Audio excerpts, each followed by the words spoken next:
परिवहन मंत्री प्रताप सरनाईक सर यांनी आज मीरा भाईंदरमध्ये 51 फुटी विठुरायाच्या मूर्तीचं अनावरण केलं आहे आणि ते स्वतः आपल्यासोबत बोलण्यासाठी आहेत. आपण त्यांच्याकडून जाणून घेऊया. सर, काय सांगाल? आज 51 फुटी विठुरायाची मूर्ती तुम्ही आज इथं स्थापन केलेली आहे, त्याचं उद्घाटन सुद्धा केलं. काय पहिली प्रतिक्रिया? मी सर्वप्रथम मनातून आनंद व्यक्त करतो की ही आमची कर्मभूमी जी आहे, कारण मला ह्याच परिसरातल्या जनतेनं एकदा दोनदा तीनदा नव्हे तर तब्बल 4 वेळा विधानसभेवर पाठवलं आणि आज मी राज्याचा मंत्री म्हणून काम करतो आहे. या परिसरातील प्रामुख्यानं नवघर, गोडदेव आणि मीरा भाईंदर शहरातील नागरिकांची मागणी होती की या परिसरामध्ये एखादं असं चांगलं विठ्ठलाचं रूप आपण जर आणलं तर निश्चितपणे मनाला आनंद वाटेल. आणि मी ठाण्याला उपवन तलावामध्ये 51 फुटाची विठ्ठलाची मूर्तीची प्रतिष्ठापना केली होती. तशाच पद्धतीनं ह्या नवघरच्या तलावामध्ये सुद्धा आम्ही 51 फुटाच्या विठ्ठलीची प्रतिष्ठापना आज केलेली आहे आणि अतिशय चांगल्या वातावरणामध्ये एक विठुरायाचं मोहक रूप सगळ्यांना बघायला मिळालं. ह्या परिसरातील जनतेनं ज्येष्ठ नागरिकांनी, वारकरी संप्रदायाने मागणी केली होती की आषाढी एकादशीच्या दिवशी, कार्तिकी एकादशीच्या दिवशी आम्ही पंढरीला जाऊ शकत नाही. आज ह्या विठ्ठलाच्या या ठिकाणी झालेल्या मूर्तीच्या प्रतिष्ठापनेच्या माध्यमातून आम्ही ह्या ठिकाणी येऊ, विठ्ठलाचं दर्शन घेऊ आणि पंढरीला गेल्याचा आनंद आम्ही असं वाटेल आम्हाला की पंढरीला आम्ही आलेलो आहे असा आनंद आम्ही व्यक्त करू. सर, जर पाहायला गेलं तर मीरा भाईंदरमध्ये मोठ्या प्रमाणात तुम्ही विकास करताय, परंतु विरोधक आणि तुमचे मित्रपक्ष याच्यावरती टीका करतायत. त्यांच्या पायाखालची वाळू सरकले अशी सध्याची घटना आहे. कसं पाहतो? नाही बघा, विरोधक कुणी काही बोलू द्या, मी तर करतोच आहे. बघा, लता मंगेशकर नाट्यगृह केलं, कुणी लोकांनी सांगितलं होतं नाट्यगृह होणार नाही, मेट्रो येणार नाही असं बोलत होते. मेट्रो आणली, आता डिसेंबर महिन्यामध्ये त्याचं लोकार्पण आहे. 218 MLD पाणी मी सूर्या डॅममधून ह्या शहरासाठी आणतोय, ते 6 महिन्यामध्ये येऊ शकेल. बरेच असे प्रकल्प आहे. आता बाळासाहेब ठाकरे कलादालन, कोणाला माहितीसुद्धा नव्हतं, वाटलंसुद्धा नव्हतं अशा पद्धतीचं कलादालन होईल.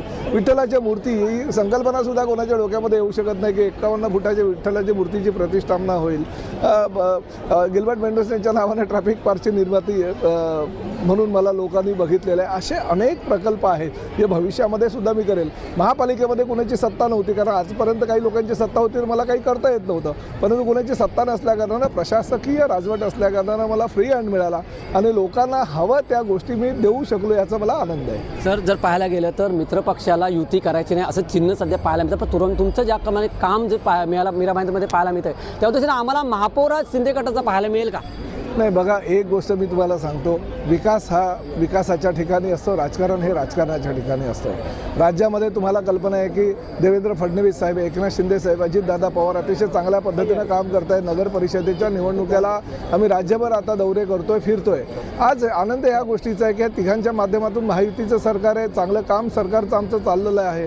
भविष्यामध्ये ठाणे महापालिका असू द्या, मुंबई महापालिका असू द्या किंवा मीरा भाईंदर महापालिका असू द्या, युतीमध्येच लढायचं आणि युतीच्या माध्यमातून परत एकदा ह्या महापालिकेवर सत्ता आली पाहिजे. आणि एक गोष्ट तुम्ही म्हणता ती आमच्यासुद्धा स्वप्नामध्ये आहे, कारण बाळासाहेब ठाकरे म्हणायचे की ठाणे महानगरपालिकेवर शिवसेनेचा भगवा, कल्याण महानगरपालिकेवर शिवसेनेचा भगवा, तर मीरा भाईंदर महापालिकेवर शिवसेनेचा भगवा नाही. परंतु बाळासाहेब ठाकरेंची जी इच्छा आहे, अपूर्ण राहिलेली इच्छा, ती ह्या वेळेस मात्र आम्ही पूर्ण करू. सर, एक शेवटचा प्रश्न. धाराशिवला तुम्ही होतात, तुम्ही असं म्हटलात की धाराशिवमध्ये ऑपरेशन लोटस असं मला होऊ शकतं असं तुम्ही बोला. संपूर्ण महाराष्ट्रात ते सुरू आहे. मीरा भाईंदरमध्ये अशीच घटना घडणार आहे असं तुम्हाला वाटतं? नाही, ऑपरेशन लोटस नाही, ऑपरेशन टायगर.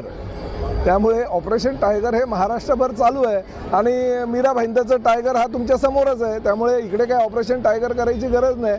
आम्हाला राज्यामध्ये ज्या ठिकाणी ऑपरेशन टायगर करायचं आहे त्या ठिकाणी आम्ही निश्चितपणे करू, कारण आमचा टायगर हा वेगळ्या प्रकारचा टायगर आहे. एकनाथ शिंदे साहेबांच्या माध्यमातून एक वेगळ्या प्रकारचं नेतृत्व ह्या राज्याला लाभलेलं आहे आणि त्यांच्या माध्यमातून हे ऑपरेशन राज्यभर होत राहील.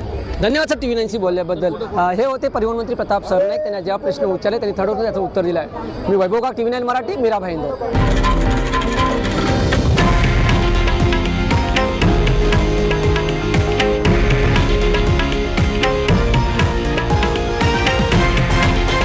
हे आहे देशातील नंबर 1 न्यूज नेटवर्क आणि आपण पाहत आहात TV9 मराठी, एकमेव.